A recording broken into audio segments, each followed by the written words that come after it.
सुवेंदू अधिकारी आणि त्यांच्या निकटवर्तीय सहकाऱ्यांचे संशयास्पद पद्धतीने होणाऱ्या मृत्यूचा इतिहास जुना आहे. अगदी 13 वर्ष जुना. चंद्रनाथ रथ यांच्या आधी सुवेंदू यांचे निकटवर्ती असलेले त्यांचे पीए प्रदीप झा, सुवेंदू यांचा बॉडीगार्ड शुभ्रबत चक्रवर्ती, सुवेंदू यांचे सहकारी आणि ड्रायव्हर पुलक लाहिरी अशा साऱ्यांच्या मृत्यूचं गूढ अजूनही कायम आहे. या संशयास्पद मृत्यूंच्या इतिहासाची पानं आता पुन्हा चाळली जायला लागली आहेत. हा जुना इतिहास समोर येतोय कारण या मृत्यूनंतर सुवेंदू यांच्या नावाभोवती चिकटलेला संशय. सुवेंदू यांचे सहकारी पीए चंद्रनाथ रथ यांची काही दिवसांपूर्वी म्हणजेच 6 मे 2026 ला झालेली हत्या सुनियोजित डाव असल्याचं म्हटलं जात आहे. पण त्यांच्यावरच्या हल्ल्याचं कारण काय याचा तपास सुरू असतानाच याआधीही सुवेंदू यांच्या निकटवर्तीयांचे संशयास्पद झालेले मृत्यू ते कसे झाले होते हे समजून घेणं महत्त्वाचं आहे.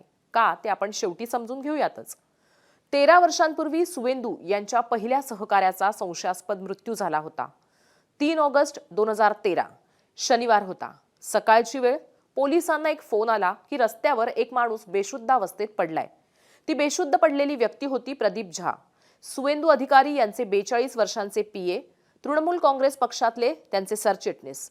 मध्य कोलकात्याच्या एका रेस्टॉरंट जवळच्या फुटपाथवर ते पडलेले आढळले होते. तृणमूलच्या युथ काँग्रेसमध्येही प्रदीप झा सक्रिय होते. झा यांचं बॅकग्राऊंड बिझनेस मॅनेजमेंटचं होतं. त्यांची छोटीशी ट्रॅव्हल एजन्सीही होती. सुवेंदू यांच्या हल्दिया इथलं ऑफिस झा सांभाळायचे. सुवेंदू यांचा खासदार फंडही झाच हाताळायचे. हल्दिया नंदीग्राम निवडणुकीसाठी महत्वाची जबाबदारीही त्यांनी सांभाळली होती. तसंच ते तृणमूल काँग्रेसचे खासदार हाजी नुरुल इस्लाम यांचेही पीए होते. ज्या ठिकाणी फुटपाथवर झा पडलेले आढळले होते तिथे त्यांचा मृतदेह कसा आला याबद्दल तिथल्या रस्त्यावरच्या विक्रेत्यांनाही काहीच माहीत नव्हतं. त्यावेळी टाइम्स ऑफ इंडिया वर्तमानपत्रानं दिलेल्या रिपोर्टनुसार या घटनेच्या काही महिने आधीच झा यांनी सुवेंदू अधिकारी यांची साथ सोडली होती. प्रदीप झा यांच्या ऑटोप्सी रिपोर्टमध्ये त्यांच्या पोटात 700 मिलीलिटर मद्य, श्वासनलिकेत अडकलेले अन्नाचे काही कण आढळले होते. अंदाज असा लावण्यात आला होता की झा यांना उलटी झाली असावी आणि त्यावेळी ते अन्नाचे कण त्यांच्या श्वासनलिकेत अडकले असावेत. झा यांच्या ओठांवर छोटी जखम होती आणि मोठ्या मारहाणीच्या शरीरावर फार काही खुणा नव्हत्या. त्यांच्या पायात त्यांचं पॉकेट होतं ज्यात एकही पैसा नव्हता आणि फक्त त्यांचे व्हिजिटिंग कार्ड त्या पॉकेटात होते. त्यांचे अंतर्वस्त्र त्यांनी उलटी घातली होती. पोलिसांनी झा यांचा दारूने गुदमरून मृत्यू झाल्याचा प्राथमिक अंदाज त्यावेळेस व्यक्त केला होता. पण पुरावे काही वेगळंच सांगत होते. त्यांच्या आईनं ही हत्या असल्याचा संशय व्यक्त केला होता. झा यांच्या मृत्यूच्या 4 दिवसानंतर त्यांच्या आईनं हत्येची कायदेशीर तक्रार कोलकात्याच्या हारे पोलीस स्टेशनमध्ये दाखल केली होती. सुवेंदू आणि नुरुल इस्लाम यांनी झा यांच्या मृत्यूमागे फाऊल प्ले म्हणजेच धोका असल्याचा आरोप करत एकदम डिटेल तपास करण्याची मागणी सुद्धा केली होती.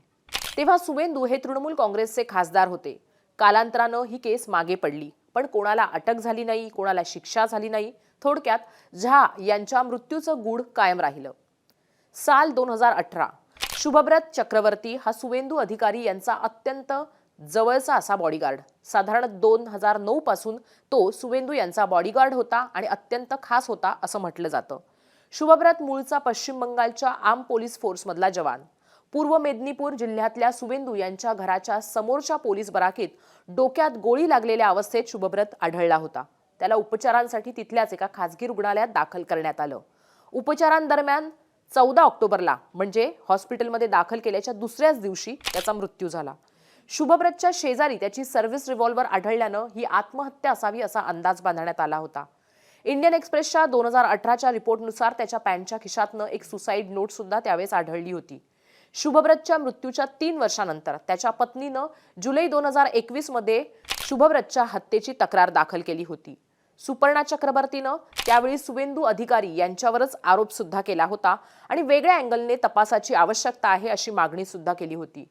सुपर्णा यांच्या तक्रारीनंतर आयपीसीचं कलम 302 म्हणजे मर्डर आणि कलम 120B म्हणजेच क्रिमिनल कॉन्स्पिरसीचा गुन्हा दाखल करण्यात आला होता. या घटनेचा तपास त्यानंतर मग CID कडे देण्यात आला, ज्यामध्ये साक्षीदार म्हणून सुवेंदू यांचे सहकारी, त्यांचा ड्रायव्हर, स्वतः सुवेंदू अधिकारी यांची साक्ष नोंदवली होती. चौकशीसाठी बोलावलं होतं. तपासादरम्यान जिथे ही घटना घडली त्या बरॅकमध्ये पोलिसांनी तेव्हा सीन रिक्रिएट सुद्धा केला होता. अनेक पोलिसांच्या या घटनेसाठी साक्षी सुद्धा झाल्या होत्या।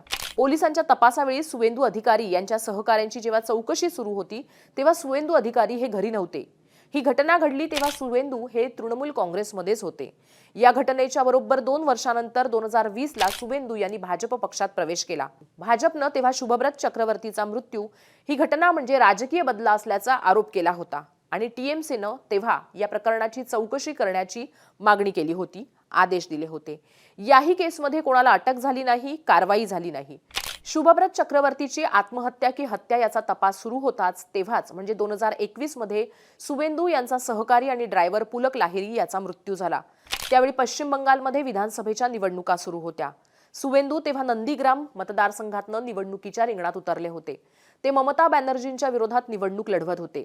निवडणुकीच्या निकालात ममता बॅनर्जींचा पराभव आणि सुवेंदू अधिकारी यांचा विजय झाला होता। निवडणुकीच्या निकालानंतर अगदी काही दिवसातच सुवेंदू यांचे पोलिंग एजंट आणि ड्रायव्हर असलेल्या पुलक लाहिरी यांचा मृत्यू झाला। पुलक लाहिरी हे सुवेंदू तृणमूल काँग्रेसमध्ये असल्यापासूनच त्यांच्या सोबत होते। सुवेंदूंनी अगदी भाजपमध्ये प्रवेश केला त्यानंतरही पुलक लाहिरींनी त्यांची साथ सोडली नाही। काही माध्यमांनी तेव्हा दिलेल्या बातम्यांनुसार पुलक यांचा मृत्यू अनैसर्गिक होता। या आधीच्या प्रकरणांप्रमाणेच यातही कोणाला अटक झाली नाही, काही कारवाई झाली नाही। यात आणखीन एक नाव जोडलं गेले आता ते म्हणजे सुवेंदू यांचे पीए चंद्रनाथ रथ यांचं, ज्यांची 6 मे 2026 ला गोळ्या घालून हत्या करण्यात आली। चंद्रनाथ यांचा सुवेंदू यांच्या आणि भाजपच्या विजयात मोठा वाटा आहे, पण त्यांची ही हत्या सुनियोजित कट असल्याचं बोललं जातंय। गाडीतून आपल्या घरी जाणाऱ्या चंद्रनाथ यांच्या गाडीचा पाठलाग करून त्यांची गाडी एका 4 व्हीलरनं अडवली आणि मग बाईकवरनं आलेल्या हल्लेखोरांनी पॉइंट ब्लँकवरनं चंद्रनाथ यांच्यावर हल्ला केला, ज्यामध्ये चंद्रनाथ यांना 3 गोळ्या लागल्या आणि त्यांचा मृत्यू झाला। आता सुरुवातीला जो आपण का विचारला होता की का सुवेंदू यांचा ड्रायव्हर, पीए आणि बॉडीगार्डच्या हत्येबद्दल समजून घेणं गरजेचं आहे किंवा आता ते समजून घेतलं जातं आहे, याचं उत्तर घेऊयात। तर झा यांच्या प्रकरणात संशयास्पद मृत्यू, शुभब्रतच्या प्रकरणात हत्या की आत्महत्या याचा संशय आजही कायम आहे। पुलक लाहिरी यांच्या प्रकरणात अनैसर्गिक मृत्यू आणि आता तर चंद्रनाथ रथ यांच्यावर भर रस्त्यात गोळ्या झाडून झालेली हत्या हे सगळं समोर आलंय। पण हे 4ही जण एका नावाशी जोडलेले आहेत आणि ते नाव आहे सुवेंदू अधिकारी। सुवेंदू हे पश्चिम बंगालच्या भाजप सरकारमध्ये मुख्यमंत्री होण्याची शक्यता अधिक आहे। भाजपच्या पश्चिम बंगालमधल्या विजयाचे ते शिल्पकार असल्याचं म्हटलं जात आहे। पण त्यांच्या निकटवर्तीयांचे संशयास्पद मृत्यू, त्यांच्या नातेवाईकांकडून झालेले आरोप, प्रत्येक प्रकरणात कोणताच तपास न होणं यामुळे सुवेंदू यांच्याच राजकीय अडचणीत वाढ होण्याची शक्यता असल्याचं म्हटलं जात आहे।